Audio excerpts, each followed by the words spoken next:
We are very close to the due date of filing income tax returns, and if you're not done with it yet, let's tell you all that you need to know at the last minute for filing your return. Income tax return documents differ as per the earning sources of the tax filer, but certain documents are mandatory for every taxpayer irrespective of the income source. So let's talk about them first. PAN and Aadhaar number are the basics, of course, that is something you can't do without. But the other ones, Form 26AS, this gives you details of all the details of the taxes paid during a financial year on any transaction. This would include both TDS and TCS deducted.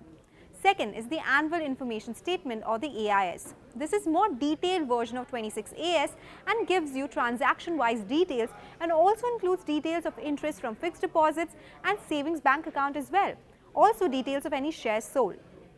How do you get these two documents? Log into your account on Income Tax website and then go to the e-file tab to view Form 26AS and Services tab to get your AIS. Now for the other income, that is capital gains, you will need to pay taxes. You can get the details of the capital gains that you have earned on sale of mutual funds or shares from your fund house or your stockbroker.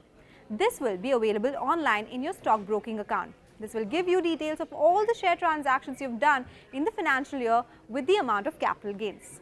Similarly, details of dividend income is also important to be considered while filing ITR, and this can be taken from the broker or demat account summary. Also, while AIS gives details of all the interest income that you have earned, always best to check it with the interest certificate you receive from banks. Again, these can be found in your net banking. This would have details of interest paid on home loans as well. Important if you have one, because that can be used to claim deduction in the ITR. This would also mean it's important to keep your home loan statement with you as well at the time of filing a tax return if you have one. Of course, for salaried individuals, Form 16 is another very important document to keep. It is for salaried individuals with details of all TDS deductions done by the employer. Disclosure of all active bank accounts are mandatory in the ITR. Bank account details like your bank name, account number, IFSC and number of accounts you hold must be quoted in the income tax return. Also, one account shall be selected as primary to assist the income tax department in refunding your tax refund by electronic transfer to such account. Also, some of the donations you have made to notified organizations, relief funds, charitable organizations that will be eligible for deduction under ATG. So keep that handy as well. Always good to file your return in time, but if you're late, this basic checklist could help you.